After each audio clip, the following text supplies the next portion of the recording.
The reason why I contacted your site is because I had two bad experiences with Agero through two different insurance companies. I had legitimate claims of damage by tow truck drivers, tow truck operators. After submitting all my paperwork to Agero, they found a reason to deny each claim, and they were legitimate claims, and they just don't want to pay it. And other than going and hiring an attorney, which they know is not something that everyone's going to want to do, especially if there is sometimes minor damage, they know there's not much you can do. You deal with someone over the phone who can't look you in the face and deny your claim. They, send you a professional email telling you why they denied your claim, and it's frustrating and it's wrong, but there's not much I can do about it other than file this complaint. Hopefully, enough people do this, and may change the way they operate in the future. 5, 6 months ago, back in May, my fiance came home one day and said her car was having trouble starting. So I suggested we switch vehicles the next morning when I go to work. So I would take her car, have it looked at. We did that. I was able to start her car in the morning and drove to work. I get to work early, so I had to wait a couple hours for the Goodyear down the road to open. By that time, when I got in her car to start it, the battery was completely dead. So I called her insurance company, and they sent out a tow truck driver, and he jumped the car, and I got in the car immediately and drove to Goodyear. On the way to Goodyear, I noticed the check engine light was on, and it was not on before. So when I got to Goodyear, I told them I think the battery's dead, check it out, and also let them know about the check engine light that I needed to jump to get here. So when they came back, they replaced the battery that was dead. That was the problem. But they said the reason why the check engine light came on was because the tow truck driver improperly jump-started the car. In other words, he reversed the polarities on the cables. And he wrote that on my invoice, which I actually have on my computer here. He wrote that's what caused the engine light, because they run a diagnostics code. Diagnostics code can have several reasons for one code, but that is one of them, okay? So contact insurance, her insurance company. They said, and I did not know at the time that they deal with another company called Agero when it's a situation with a tow company. Anyways, went through a process. I ended up taking it to a dealership. They wanted another diagnostics on it. So instead of taking it back to Goodyear, I took it to a Nissan dealership, which her car's a Nissan, and they said her computer needed to be replaced in her car. That's also what Goodyear told me, that the computer would need to be replaced. And I asked him, how can that happen when somebody, improperly jump starts the car? He explained it to me. I forget his explanation. He said it will still jump, but it will cause an issue with that. Anyways, they ran their own diagnostics. But again, there could be several things for that one diagnostics code that they receive, but one of them is that the car was improperly jumped. So I passed all this to Agero. After 3 weeks, the guy who did his review and denied the claim sent me a very professional email why he denied the claim. Basically, he chose to ignore Goodyear's diagnosis of it. He's, basically that he felt they were incorrect, and that he tried to make it sound like the service tech at Nissan told him another thing, which really wasn't the case. But he basically also, another basis for his denial was that he called the tow truck company and they denied that they did any damage. I mean, come on, that's not a surprise, right?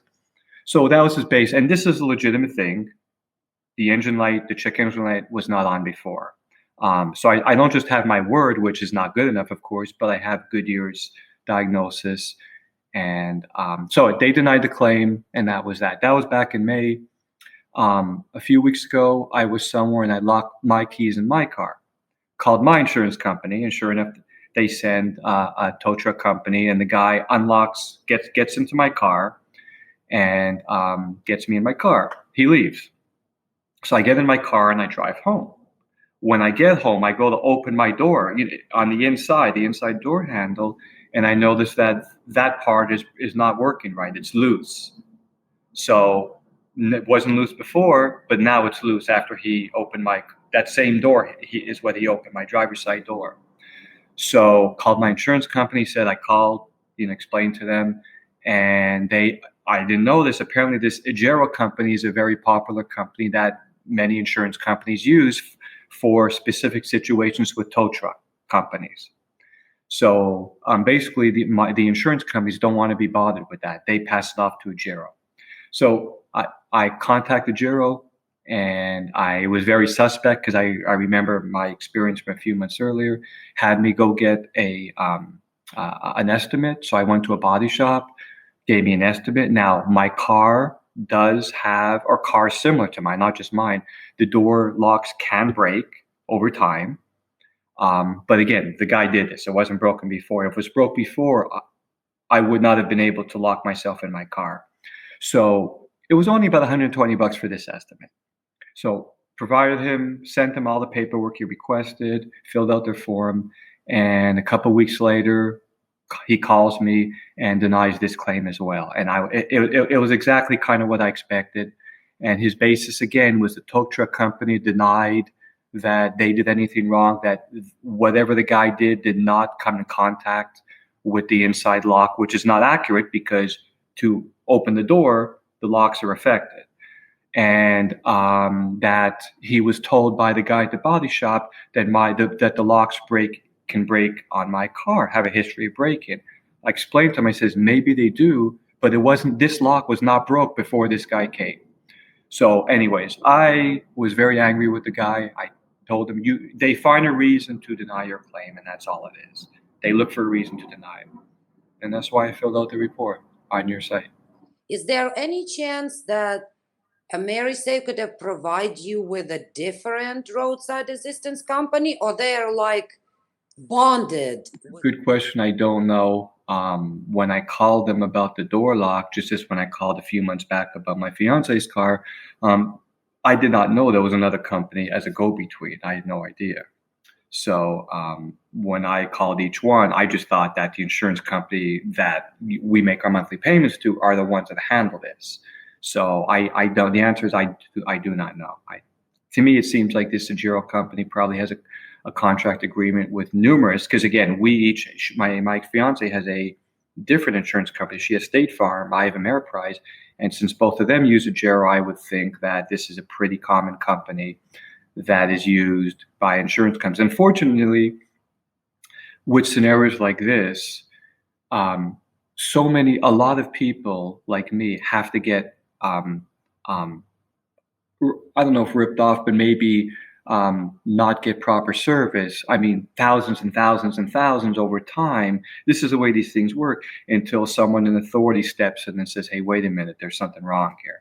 But until that happens, they'll just keep doing business as usual. And I'm sure they approve some claims, but it just seems to me that the only way they'll approve a claim is if I actually have a camera inside my car and they can see the actual lock break as the guy is trying to, which is kind of ridiculous. One of the questions he asked me, I don't know if you're familiar, we have a term that's called a catch-22. 5 months ago, when the tow truck driver jump started my fiance's car, and he had the battery, the connectors reversed on the polarity on the battery, the guy from Agero asked me, he says, well, did you see him do that? And I said, no, I was in my car, starting my car when he hooked them up. So that was another basis he used to deny my claim, that since I didn't see him do it, that how do I know what happened? But that question is a catch-22, because if I were to lie, I didn't see him do it. But if I were to lie and say, yes, I did see him do it, then he would say, well, if you saw him do it, why did you let him continue? So no matter how I answer that, he would have a way to justify what he was going to do anyways, deny the claim. Well, Sean, let me ask you this. If of course, if you don't mind my asking the money question, how much money are you out in total because of two cars? With my fiance's car, we did not replace the computer. When we took it to the dealership, they said it needed to be replaced, and their charge for that was, I think, about $900 and change. Plus, we had to pay I think she paid $125 diagnostic fee, something like that. So about $1,000 for that. But again, we didn't replace the computer, so that hasn't been replaced. But to get it replaced would be about 900 plus 125. So about 1,000 for that. And mine, I think the estimate was only $125. So added up about 1,100, and I think I put like 1,125. I'm not sure. Let's imagine hypothetical situation that Agero decides that, goes through some thinking process and decides that they mistreated you both times, and they want to come back to you and try to remedy the situation. Is there anything that you would want them to do or you would expect them to do, considering the two occasions where they didn't help you? Yeah, to fix what needed to be fixed. That's it. Have their computer replaced in her car, reimbursed for the diagnostic fee that they suggested that we go get, and we pay for the replacement of my door handle. Now, Sean, what if obviously you know that this interview is going to be on YouTube and people are going to be listening to you and watching you and learning about your experience with a Giro? What message would you like to send to your viewers?